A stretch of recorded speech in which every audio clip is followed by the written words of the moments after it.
وأصدقائي أحبتي في الله، نهاركم عربي بالصلاة على النبي ورضا رب العالمين. اللهم صل وسلم وبارك على سيدنا محمد وعلى آله وصحبه أجمعين. يا سامعين الصوت، صلوا على النبي الأنام، صلوا على شفعنا يوم القيامة. حبيبي وشفيعي يا رسول الله. أحبتي في الله، اليوم جبت امبارح ما قلت لكم من البازار، جبت طبخ كذا طبخة على كذا يوم. هلا اليوم بدي ساوي طبخة، ما بعرف اذا سامعينها انتو، اسمها طبخة المغمومة. امي الله يرحمها كانت كتير تحبها وابي يحبها، الله يرحمهم ويجعل مسواهم جنة الفردوس يا رب، ويرحم امواتنا وامواتكم اجمعين يا رب العالمين، ويرحم الاحياء والاموات، لانه الرحمة بتجوز على الحي والميت. فهيك جبت كوسة انا، قطعتها غسلتها نضفها منيح وقشرت المكان اللي هيك في كتير ثقوب وكذا شلته. وهلا طبعا بدي اعلق عليها.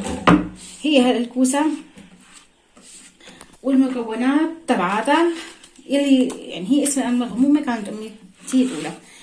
انتو شو بتسموها عنكم؟ تكتبوا لي بالتعليقات.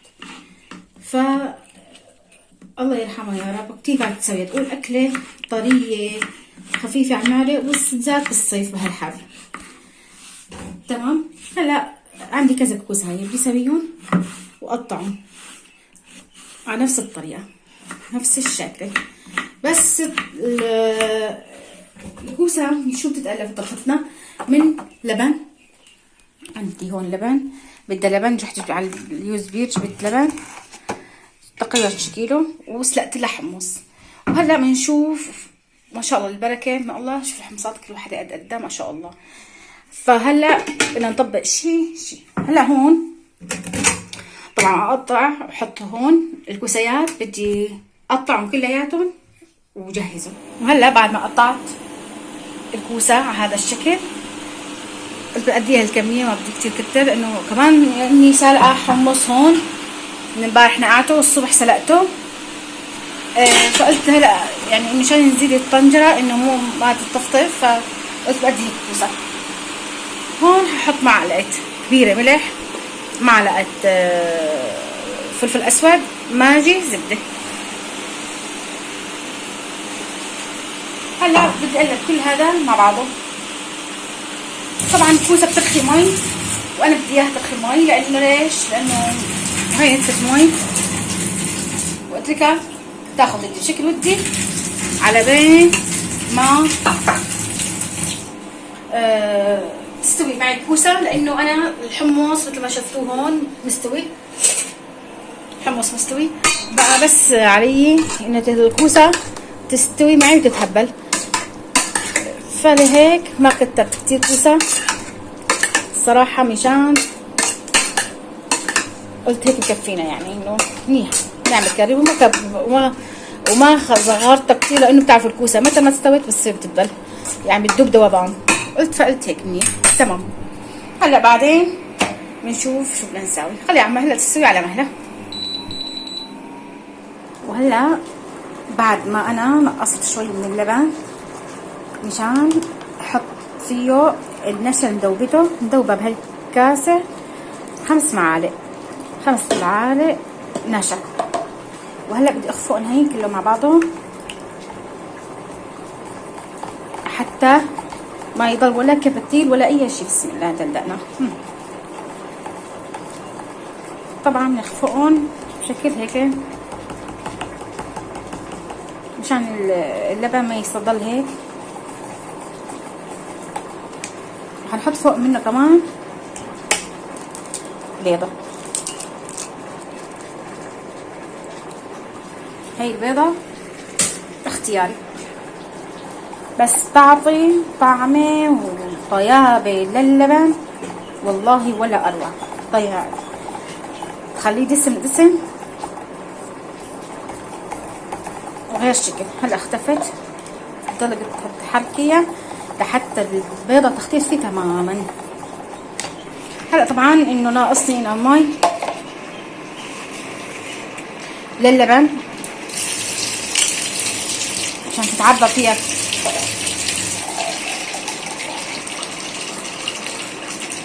يعني هخلي هي حد مني مشان اذا حسيت اللبن تقيل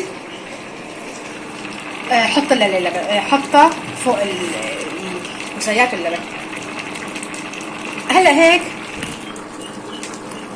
بعد ما دوبت اللبن منيح منيح، بسم الله الرحمن الرحيم هحطه فوق الكوسه. بسم الله، وضل اقلب قلب قلب، ما اشيل ايدي عنها ابدا ابدا ابدا. هي احبتي في الله اللي بتقول امي الله يرحمها مغمومه، شو انتم بتسموها ما بعرف. بحط الخمصات وعندي كاسه المي ربيت قدامكم. هلا بدي اقلب قلب ما اشيل ايدي عنها. بسم الله ما شاء الله تبارك الله، لحد تحس انه بلش معي اللبن يتقل، وبالاخير لسه في لإله كمان اضافات فوق المغمومه. طبعا هلا بضلني اقلب قلب قلب قلب لحتى اللبن يا معلمه يا معلمات ويا انسات ويا ست الكل كلكم انسات ومعلمات بالطبخ، بس نحن عم نشارككم تفاصيل طبختنا وتفاصيل اليومنا. بنشارك بعض، نحن عائله واحده باذن الله تعالى، وانتم عائلتنا الكبيره وفيكم نحن بنكبر. هلا بضلني اقلب يا احبتي في الله لحتى مثل ما قلت لكم تبقبق، ما بدي اشيل ايدي عنها نهائيا، واذا شلت تفرط ما بتعود اللبن مره يعني. فحقلبها قلبها قلبها ونشوف. اذا حسيت مثل ما قلت لكم حسيت انه اللبن لسه هيك مريء ضيفي له نشا، حسيتي جامد ضيفي له شويه مي. وشو يعني انت شلون تحبي القوام حطي له. ولسه عم بستناها عليها لا تغلي لحتى احط الاضافات الثانيه. يعني هون لسه هون ما خلصنا يعني طبخه لسه ما خلصت. بعد ما غلت معي هلا هيك بدي احط لها معلقه الثوم الظريفه هاي، بدي احط لها رشه نعناع، رشه صغيره، وبدي اقلب. طبعا بعد ما غلت معي كل شوي شوي صرت اقلبها مشان ما تلزق بسفل الطنجره. مثل ما بتعرفوا انه الطباخ الا ما يعلق بالطناجر ستيل، انه هذا الطباخ ما بياخذ الا ستيل، ما بياخذ كل شيء. فلهيك ضلتني حد الطبخه لحد وليك شوفي قوامه، شو هو قوام بجنن. انا القوام بحبه عن جد، الطعم والريحه خرافيه الصراحه. هلا بس حقطع بصل اخضر او فجل او فليفله او بصل يابس اللي بتحبي. حقطع على بس صحن هيك خضره تشكيله هيك جنب منها طيبه كتير، واسكبها بالصحون ونقدمها مع بعض. وهي كانت المغمومه تبعتنا، حد البصل اخضر، فليفله، فجل، بصل اخضر، بصل يابس، حد هالمغمومه. انتوا شو بتقولوا له؟ شو بتقولوا ببلدكم؟ شو بالتسميه انتوا بتسموها؟ قولوا لي، بتكتبوا لي بالتعليقات اذا بتريدوا. وهلا هي مثل النار يعني ذاتا، هي بتتاكل يعني شوي بارده بتطلع طيبه طيبه هالشكل، بس بدي ادوقها كمان حبايبي احبتي في الله. بسم الله الرحمن الرحيم.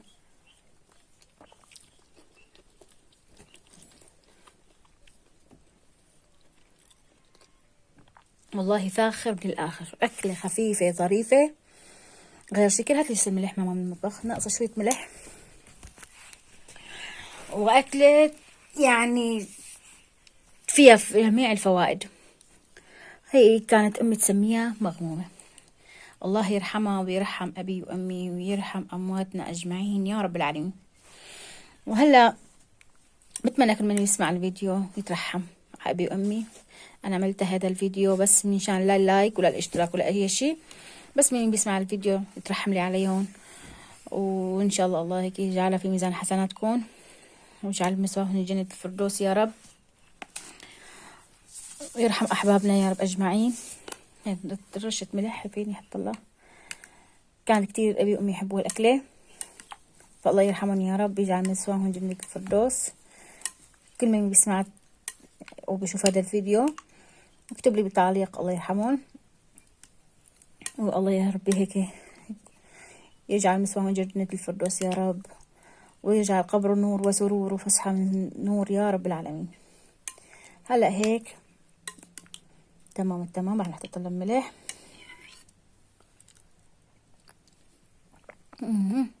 كانت امي اذا ضلت ثاني يوم تعشقها الاكله. ليش؟ تعملي ثاني يوم تطلع اطيب واطيب. سبحان الله. ام ابي كان يحبها تازه، اليوم وبس. سبحان الله، يعني عقلي مش كانوا يعني كل واحد سبحان الله عنده رأي. فهيك هذا الفيديو لليوم وغدانا. بدكم دمتم في خير، في امان الله. واصدقائي احبتي في الله، نهاركم عربي بالصلاة على النبي ورضا رب العالمين. اللهم صل وسلم وبارك على سيدنا محمد وعلى آله وصحبه أجمعين. يا سامعين الصوت صلوا على النبي الأنام، صلوا على شفاعنا يوم القيامة. حبيبي وشفيعي يا رسول الله. أحبتي في الله، اليوم جبت امبارح ما قلت لكم من البازار، جبت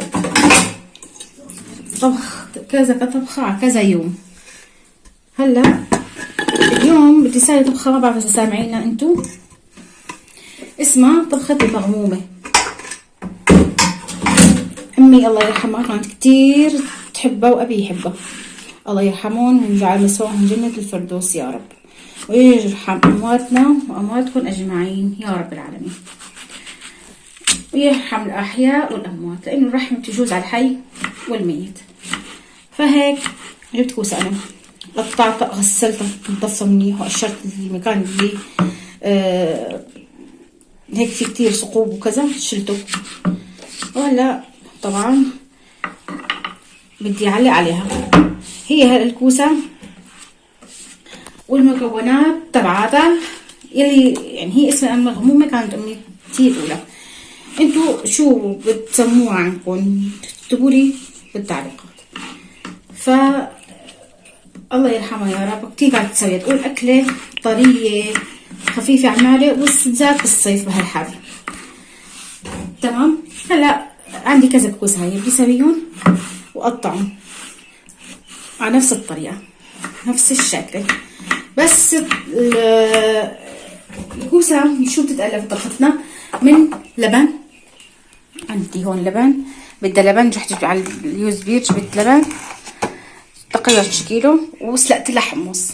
وهلا بنشوف ما شاء الله البركه من الله. شوف الحمصات كل وحده قد قد ما شاء الله. فهلا بدنا نطبق شيء. هلا هون طبعا اقطع واحط هون الكوسيات، بدي اقطعهم كلياتهم وجهزهم. وهلا بعد ما قطعت الكوسه على هذا الشكل قلت بدي هالكميه، ما بدي كتير كتر، لانه كمان اني سالقه حمص هون من امبارح نقعته والصبح سلقته. فقلت هلا يعني مشان نزيد الطنجره انه مو ما تطفطف، فقلت بدي هيك كوسه. هون هحط معلقه كبيره ملح، معلقه فلفل اسود، ماجي، زبده. هلا بدي اقلب كل هذا مع بعضه. طبعا الكوسه بترخي مي وانا بدي اياها ترخي مي، لانه ليش؟ لانه هاي نسيت مي واتركها تاخذ الشكل ودي على بين ما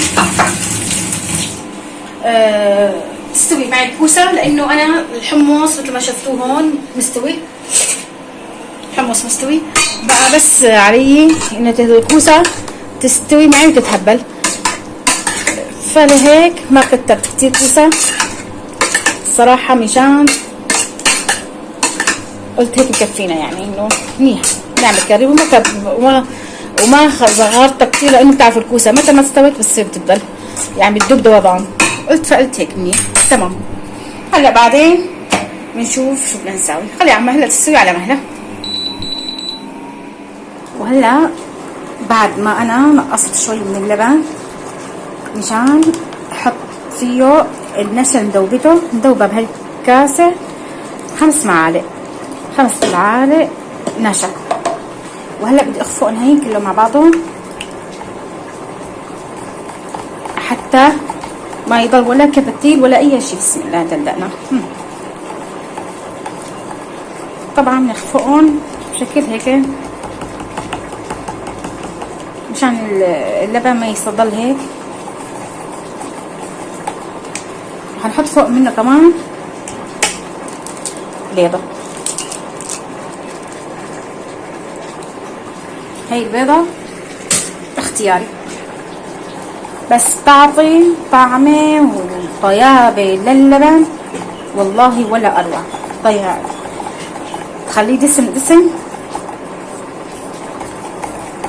وغير شكل. هلا اختفت، ضلت تحركيها لحتى البيضة تختفي تماما. هلا طبعا انه ناقصني هنا المي للبن عشان تتعبى فيها.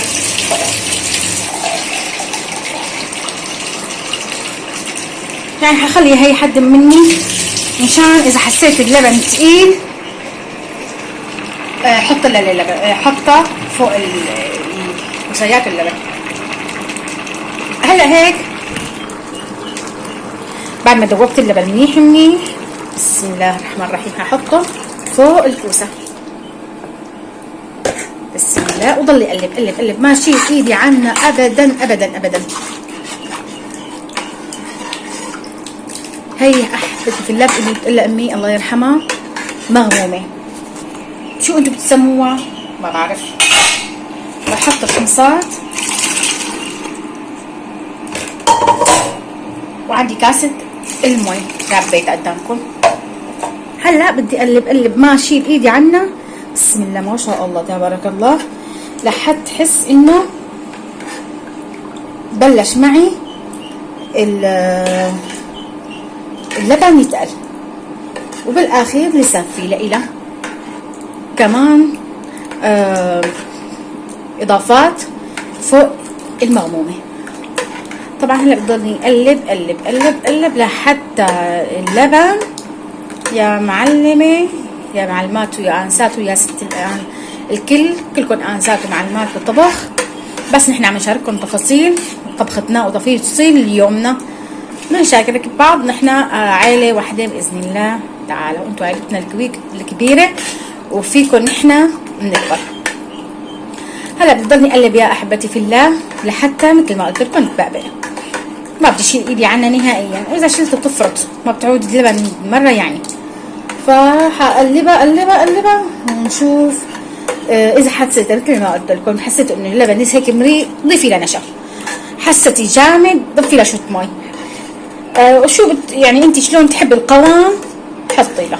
ولسه عم اسنها عليها لتغلي لحتى احط الاضافات الثانيه.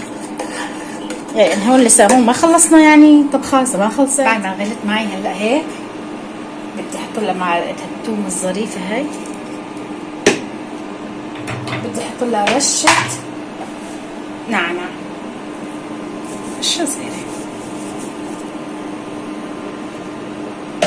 وبدي اقلب. طبعا بعد ما غلت معي كل شوي صرت اقلبها مشان ما تلزق بسفل الطنجره. مثل ما بتعرفوا انه الطباخ الا ما يعلق بالطناجر ستيل، وهذا الطباخ ما بياخذ الا ستيل ما بياخذ كل شيء. فلهيك ضلتني حد الطبخه لحد وليك شوفي قوامه. شو هالقوام بجنن. انا هالقوام بحبه عن جد. الطعم والريحه خرافيه الصراحه. هلا بس هقطع بصل اخضر او فجل او فليفله او بصل يابس اللي بتحبي. هقطع بس صحن هيك خضره تشكيله هيك جنب منها طيبه كتير واسكبها بالصحون ونقدمها مع بعض. وهي كانت المغمومه تبعتنا. حد البصل اخضر فليفله فجل بصل اخضر بصل يابس حد هالمغمومة. انتوا شو بتقولوا له؟ شو بتقولوا ببلدكم؟ شو بالتسمية انتوا بتسموها؟ قولوا لي، بتكتبوا لي بالتعليقات اذا بتريدوا. هلا هي مثل النار يعني ذاتا، هي بتتاكل يعني شوي باردة بتطلع طيبة هالشكل، بس بدي ادوقها كمان حبايبي احبتي في الله. بسم الله الرحمن الرحيم.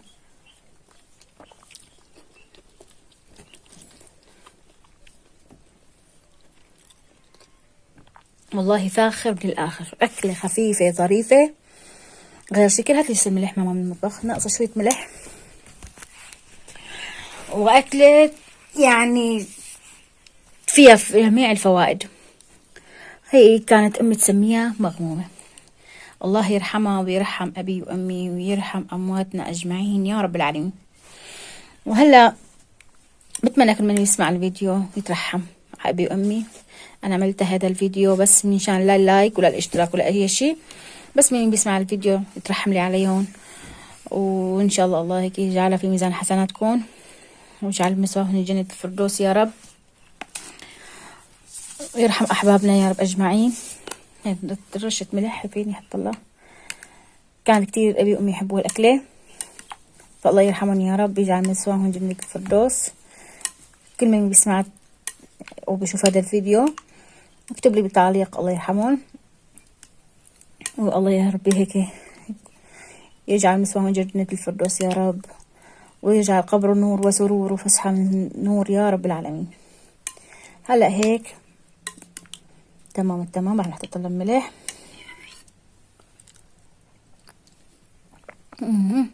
كانت امي اذا ضلت تاني يوم تعشقها الاكله. ليش؟ تعملي تاني يوم تطلع اطيب واطيب.